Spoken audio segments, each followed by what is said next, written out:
Hello दोस्तों, नमस्कार। आज हम बात करेंगे हिंदी वर्णमाला के बारे में। हिंदी वर्णमाला में जितने भी वर्ण हैं उनको दो कैटेगरी में बांट सकते हैं, स्वर और व्यंजन, वोवेल्स एंड कॉन्सोनेंट।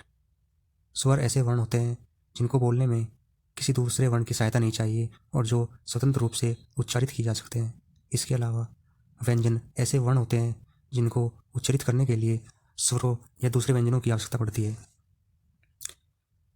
हिंदी वर्णमाला में कुल 11 स्वर और 39 व्यंजन हैं। स्वर को भी दो भागों में बांटा जा सकता है, लघु स्वर और दीर्घ स्वर। लघु स्वर में ए, ई, उ और री आते हैं, जबकि दीर्घ स्वर में आ, बड़ी ई, बड़ा उ, ए, ऐ, ओ, औ आते हैं।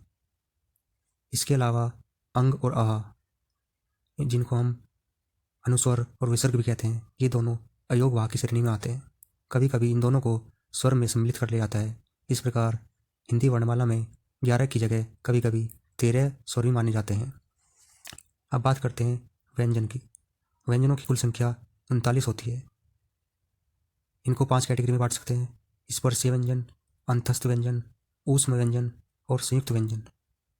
स्पर्शीय व्यंजनों की संख्या 25 है, जिनको 5 वर्गों में 5-5 के रूप में रखा गया है, जैसे का वर्ग, चा वर्ग, टा वर्ग, ता वर्ग और पा वर्ग।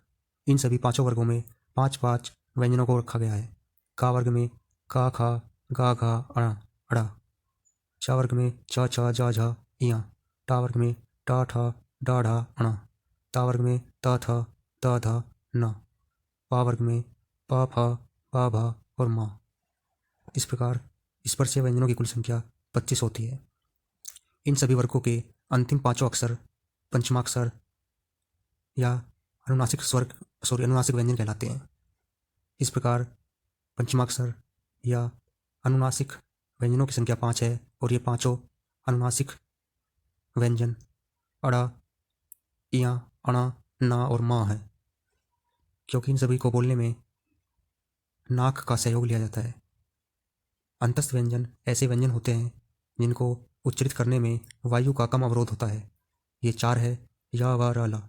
यहाँ पर थोड़ी सीक्वेंस गड़बड़ हो गई है, लेकिन सही सीक्वेंस है या, वा, र, ला। ऊष्म व्यंजन ऐसे व्यंजन होते हैं जिनको बोलने में थोड़ा अधिक प्रयास करना पड़ता है।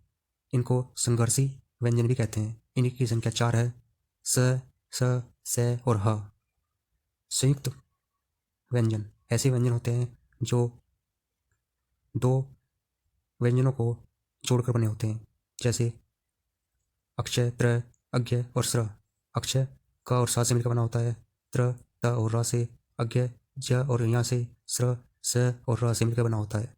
इस प्रकार संयुक्त व्यंजनों की संख्या 4 है। इसके अलावा हिंदी वर्णमाला में अड़ा और अढ़ा दो उच्चित व्यंजन भी होते हैं।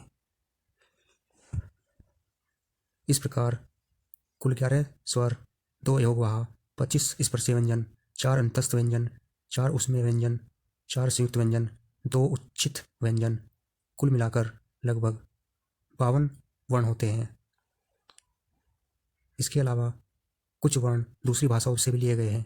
इनको आगत वर्ण कहते हैं और दो भागों में बांट सकते हैं, आगत स्वर और आगत व्यंजन।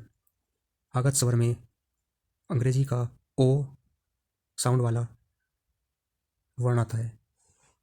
इसके अलावा कुछ वर्ण जो उर्दू भाषा से लिए गए हैं वो है ए, क, ख, ग, ज और फ। इन सभी को पहचानने के लिए इनके साथ लगा हुआ बिंदु देख सकते हैं। इस प्रकार हम कह सकते हैं कि हिंदी वर्णमाला में कुल 52 वर्ण हैं। आप इन सभी को स्क्रीन पर देख सकते हैं। अब हम बात करेंगे हिंदी वर्णमाला के वर्णों को बोलने में प्रयोग होने वाले उच्चारण स्थानों के बारे में। उच्चारण स्थान इस प्रकार हैं: कंठ तालु, मूर्धा, दंत, ओष्ठ, नासिक, कंठ तालु, कंठोष्ठ, दंतोष्ठ। कुछ वर्ण में कंठ का अधिक उपयोग होता है, कुछ में तालु का, कुछ में मूर्धा, कुछ में दांत, कुछ में होठ, कुछ में नाक, कुछ में कंठ और तालु दोनों, कुछ में कंठ और होठ दोनों, और कुछ वर्णों को बोलने में दांत और होठ दोनों का प्रयोग होता है। कंठ से बोले जाने वाले वर्ण हैं ए आ, का खा गा घा, अड़ा, हा और आ। ऐसे वर्ण जिनको बोलने में तालु का अधिक महत्व होता है वो है ई, चावर्ग, या और शा।